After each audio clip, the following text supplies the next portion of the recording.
Good morning, guys. Welcome to our first full week of distance learning. Alright, today we're going to be taking a look at perpendicular lines. Alright, if you take a look at our aim. How do we write the equation of a line that passes through a given point and is perpendicular to a given line? On Friday we took a look at some parallel lines, alright, which we'll see in the do now here. Alright, the first one, given mn, shown below, with m, negative 6, 1, and n, 3, negative 5. What is an equation of a line that passes through the point 6, 1 and is parallel to mn? Okay, so if you take a look at the line that they gave us, right, this initial line, and you count its slope, right, we're going to start at m, it's down 1, 2, right 1, 2, 3, down 2, right 3, and so on and so forth. Okay, so you can see your slope of that initial line, mn, is negative 2 over 3. Okay, so you should be thinking about how that eliminates two answer choices. Okay, 3 and 4. Now y, remember parallel lines, right? Parallel lines have the same slope. Okay, so that's the slope we'll be using for our new line as well. Alright, so our equation y equals mx plus b.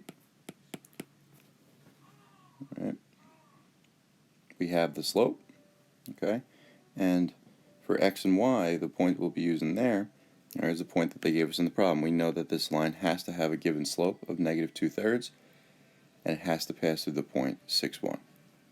Alright, so 6, 1 will be used for our x and our y value. Alright, so we start substituting.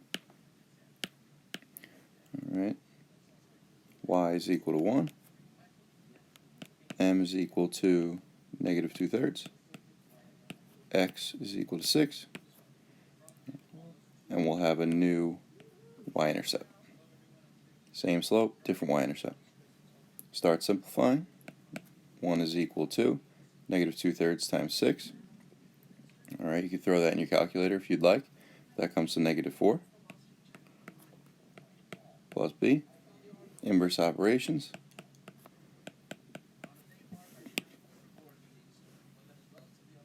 And we get that our b value, our y-intercept, is equal to 5. So slope, negative 2/3, just like the initial line, right? Parallel line, same slope. Y-intercept 5. Choice 1. Now, as always, guys, logical thinking. Okay, if we take a look at this problem at the beginning, all right, we know the line has to look something like so. Okay, it has to pass through P, and it has to be parallel to that initial line.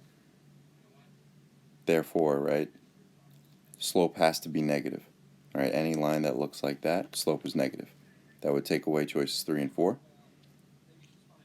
In addition to that, we could eliminate choice 2 because the y-intercept in choice 2 is negative 3. All right. If you look at your initial line, mn, that slope is negative 2/3, yes, but the y-intercept, all right, for our new line would not be negative 3. The initial line has a y-intercept of negative 3. Okay, point I just marked there in blue. All right, but our new line is going to have the same slope and a different y-intercept. All right, so just something to think about, multiple choice. All right, think about how you can eliminate choices and things like that. All right, so moving on to the next do now question. Okay, a little practice of similarity and trigonometry. Okay, so they told us that the diagram has two similar triangles. All right, so we should be thinking about corresponding angles are congruent, corresponding sides are proportional. They tell us if tangent of theta is equal to 3 over 7, what is the value of x to the nearest tenth?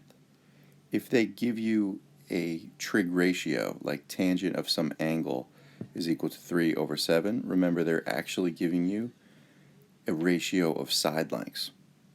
Okay, so tangent, right? Tangent of an angle. So in relation to theta, we know the opposite side length is 3, and the adjacent side length is 7. Because this, once again, is a ratio of side lengths. All right, and our ratio for tangent is opposite over adjacent. Okay?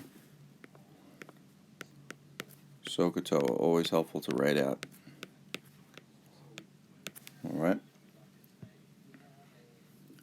So if I start labeling in relation to theta, opposite, hypotenuse, adjacent. Some students in this problem mix up adjacent and hypotenuse. Remember, the hypotenuse is always opposite the right angle. You might have put the hypotenuse in the adjacent slot. Be careful with that. Alright, so now in relation to theta, we start labeling sides. We have opposite of 3.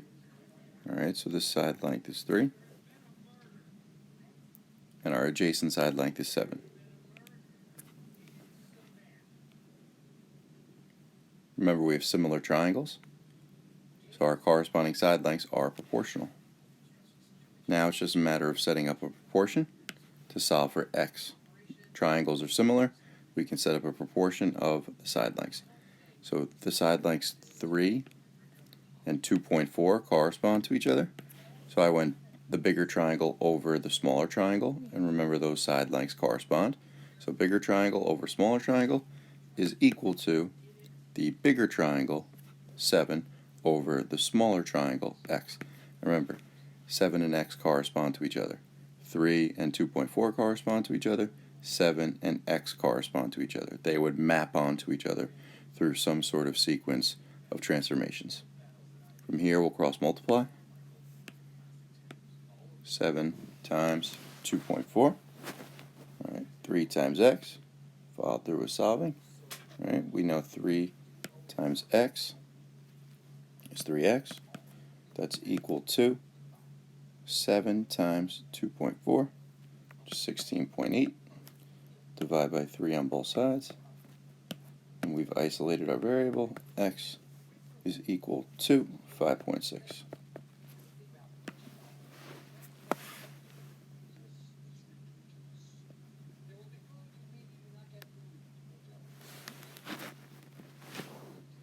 So some good practice of similarity and trig. Okay, another explore. Go back to Rancher Bob. Alright, he's putting up some fenced area for his horses. The corners of the fence are as follows, so you can see it's the exact same explore as what we talked about on Friday, except this time we're talking about perpendicular lines. Okay, we talked about parallel on Friday, now we're talking perpendicular. Alright, so perpendicular, we should be thinking about how right angles are formed. Alright, and how do we know? How do we know which side lengths are perpendicular when we're on a grid? Think about what slopes are going to make them perpendicular. Alright, you pretty much can tell. Alright, we have a right angle at angle D, and we have a right angle at angle C. Alright, we wouldn't at A or B. Alright, you can see.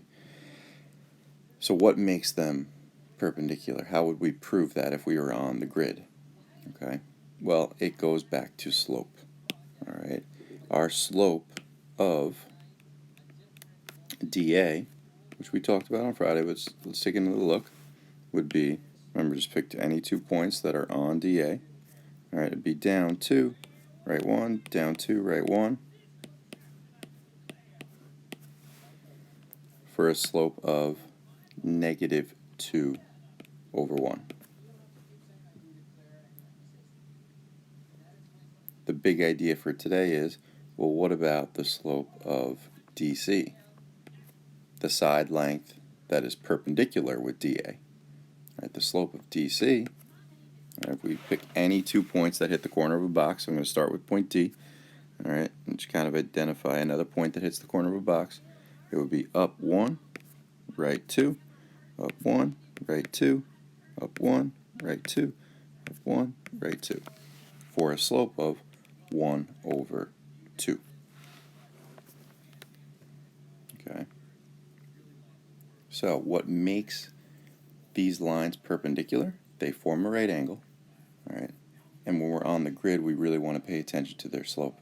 So we've got to think about right now, what's the ratio between, not the ratio, what's the relationship between these two slopes? A slope of negative 2 over 1 and a slope of 1 over 2. Well, you kind of look, you can see that the fractions flipped. Right? The fractions flipped, right, and the signs are different. Because if you think about two perpendicular lines on a grid, one of them has to have a positive slope, and the other one has to have a negative slope. Okay, they call this opposite reciprocals or negative reciprocals. All right, so right, if we think back to Friday, parallel lines have the same slope.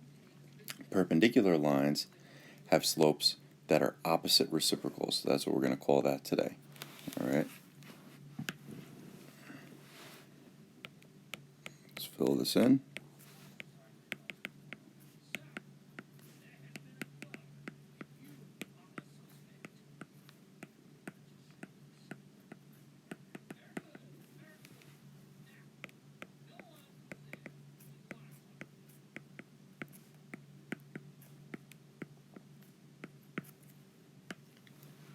And let's take a look at some examples. So if our slope initially, let's say, was 3 over 2, the opposite reciprocal of that would be to change the sign, so from positive to negative, all right, and then to flip the fraction, 2 over 3.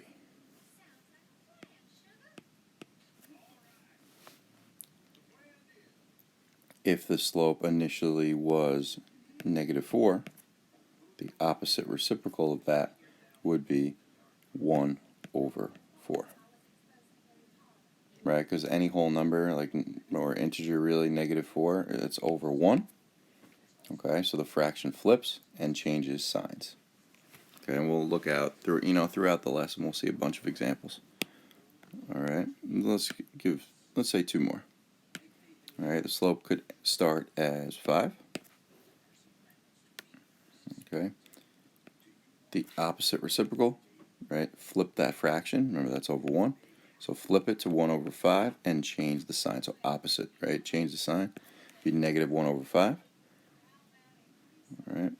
And one more. Let's say the slope was negative 1/3. Okay, the opposite reciprocal of that. Flip it. So that would just be 3, right? Or 3 over 1. All right. And it would be positive. Opposite reciprocals. Change the sign. All right, and flip the fraction. If it's not written as a fraction, you can just throw it over 1, and then you're good to go. All right, so it's a very, very similar procedure to what we've been doing. We just have to identify at the beginning what slope are we going to use. We're not going to use the same slope as the initial line, all right, like we did with parallel. We're going to use the opposite reciprocal. Okay, so what's the slope of a line perpendicular to a line whose equation is y equals 3x plus 4? All right, so our slope in the initial line, this is in slope-intercept form. You can see your slope staring right at you. So your initial slope for this line is equal to 3.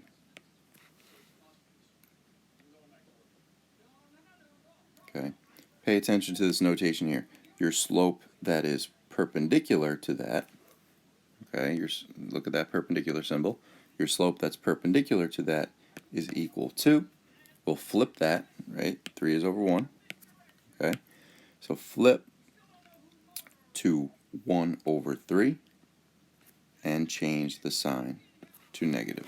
So our perpendicular slope is negative 1 over 3. In the next one, what's the slope of a line perpendicular to a line whose equation is 5x plus 3y equals 8? Okay, a little bit more challenging here because we're not in slope-intercept form.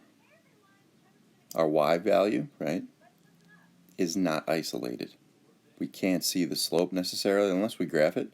Or we can't see the slope until we have this equation in slope-intercept form. So start isolating for y. Subtract 5x on both sides.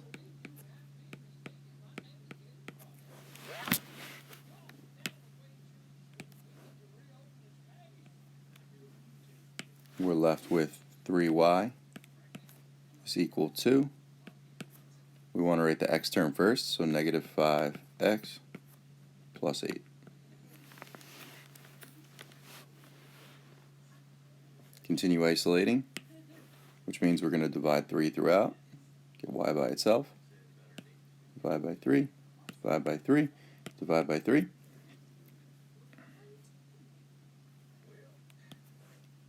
And we're left with y is equal to negative 5 over 3 x plus 8 over 3.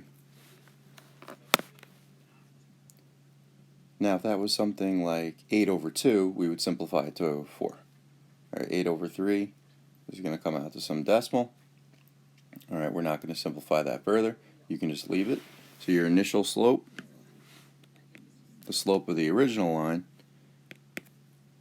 is negative 5 over 3. That's, once again, that's not the slope we're going to use. That's the slope of our initial line. Our new equation, our perpendicular line, is going to have a slope that is the opposite reciprocal. All right, so our slope that's perpendicular is equal to, change it to a positive, right, opposite, okay,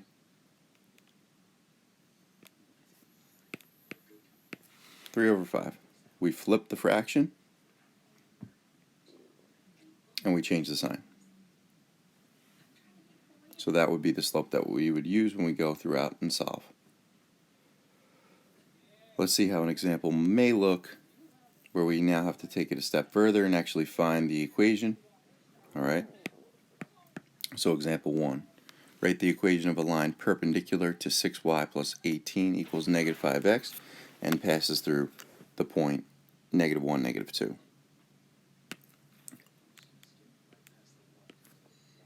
Remember that point, our equation, our new line, has to pass through that point. So we have an xy that will satisfy the equation. We also, right, it says in A here, what information do we actually need to write the equation of a line? Slope and y-intercept.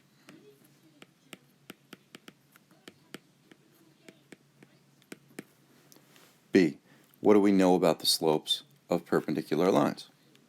We said opposite reciprocals. Change the sign from positive to negative or negative to positive and flip the fraction. What is the slope of a line perpendicular to the equation they gave us, 6y plus 18 equals negative 5x? We don't know the slope of the initial line either until we put this in slope-intercept form. So what we're going to do, our goal here, find the slope of the initial line and then find the slope of the perpendicular line. So there's two slopes we're going to get here.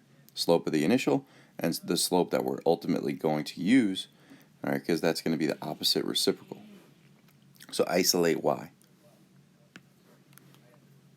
Subtract 18 on both sides.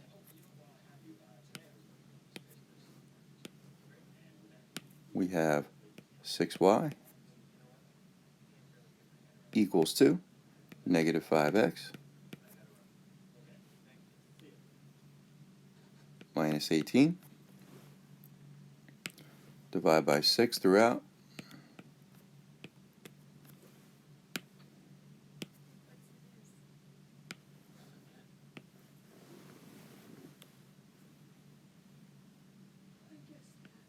And we're left with y is equal to negative 5 over 6x. Right, that fraction doesn't simplify. Okay, but next we have negative 18 over 6, which will simplify to negative 3. Okay, please don't be fooled into thinking that the slope that we're going to use is negative 5 over 6, because that's what we did on Friday. Remember, that was for parallel lines that have the same slope. Okay, so your initial slope you can identify now as negative 5 over 6. Our perpendicular slope is what we're interested in. All right, so your slope that is perpendicular equals to, flip the fraction and change the sign. Slope was negative, now it's positive. All right, it was 5 over 6, now it's 6 over 5. Flip, we're good to go. Okay, so this is what we just did in the last two examples. We found the slope that's perpendicular. Now we also need to use the point that it passes through for our x and our y value. Remember, it passes through the point negative 1, negative 2. That's our xy. So we'll write our equation, slope-intercept form. Y equals mx plus b. Substitute the point that you got and our new slope. Negative 2 for y equals to our slope that we just found, 6 over 5, times x, negative 1, plus b. We'll have a new y-intercept, negative 2 equals to negative 1 times 6 over 5, which will just change the sign. 6 over 5 will become negative 6 over 5. Alright, and once again, you can multiply that in your calculator if you're a little confused with the fractions and the signs and all that. 6 over 5 times negative 1, negative 6 over 5. Okay, plus b. Alright. Now we're getting b alone. So we'll add 6 over 5.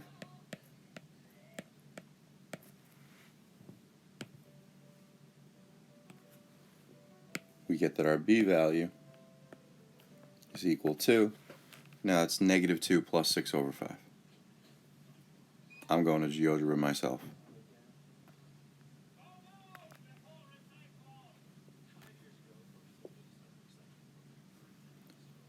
Negative 2 plus, I like putting my fractions in parentheses. So negative 2 plus 6 over 5 equals, alright, you get negative 4 over 5 there, you could see, which sometimes it's totally fine. Sometimes you could write it as a decimal, sometimes you could write it as a fraction. Alright, if it's multiple choice, just be prepared to convert between both. Remember, you can hit that purple box here, which will change that to a decimal. You can go back and forth between fraction and decimal. Right now I'm going to use a fraction, negative 4 over 5.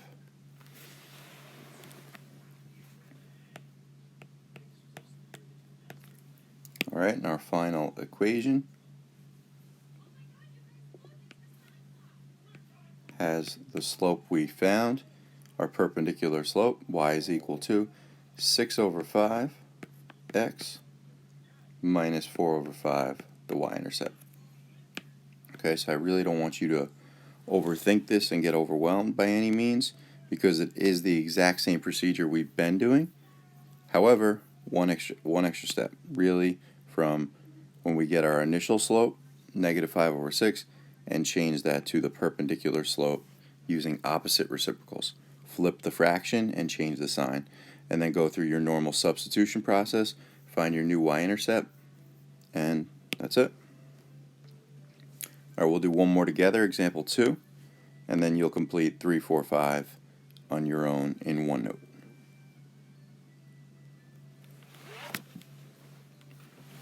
Okay, find an equation of the line passing through the point 65 and perpendicular to the line whose equation is 2y plus 3x equals 6.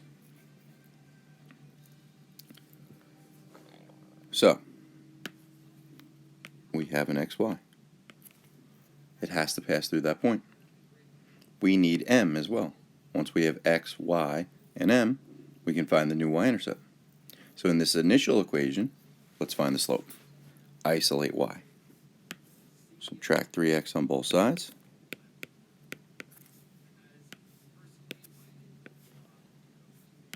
We're left with 2y equals to negative 3x plus 6.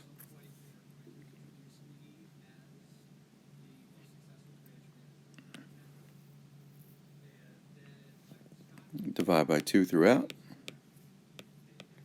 Getting y by itself.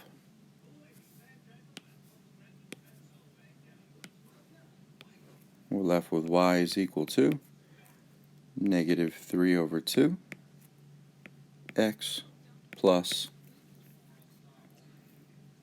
6 over 2, which is 3. Okay. Our slope, right? We could see our slope equals to negative 3 over 2. I cannot emphasize enough, this is not the slope we're going to use. This is the slope of the initial line. We want a perpendicular line, not parallel where we have same slope, perpendicular. Opposite reciprocals. Your perpendicular slope is equal to 2 over 3.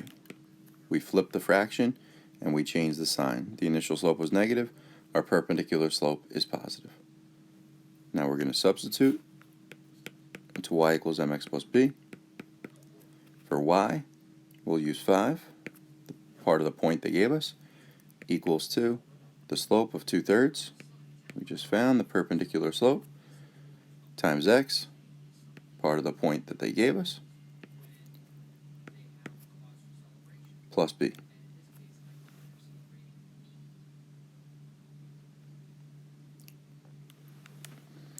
Go through simplifying. 5 is equal to 2/3 times 6. Once again, you can throw that in your calculator. This would be 4 plus b.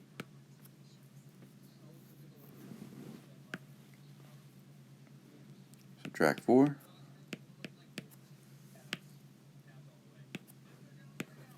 You get b is equal to 1. Now you got to write your equation. Remember, your equation has the slope and the y-intercept, so we get y is equal to 2/3 x plus 1.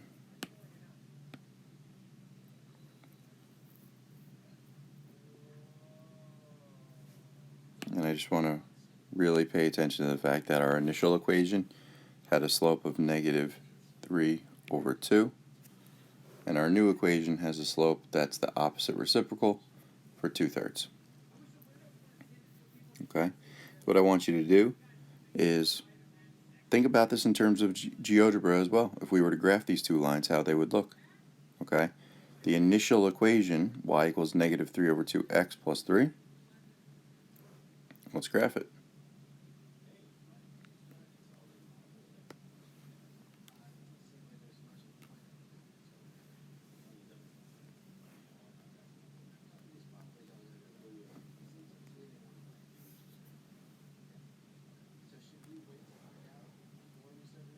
And your new equation,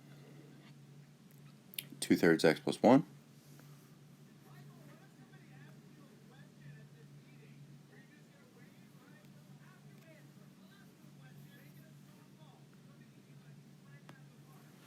You can see they're perpendicular. It's good to check for. But also, let's see, did it pass through the point that we needed it to? 6, 5. All right, let's look. 6, 5. Yep. So we're good to go. Always helpful to think about checking your answer by graphing it. So what I want you to do is finish examples 3, 4, and 5. All right. Utilize my office hours, okay? You can email me at any point throughout the day, really, is what that means. Okay, if you have any questions, please don't hesitate. Hopefully this was helpful. Okay, just think about how it's the same procedure, except now perpendicular lines, right? Those opposite reciprocal slopes. Okay, please, once again, do not hesitate to ask questions. Finish this up in OneNote, okay, and we'll touch base tomorrow. The answers will be in OneNote for examples 3 through 5. They'll be in OneNote later in the day. All right, have a wonderful rest of your day, and I will see you mañana.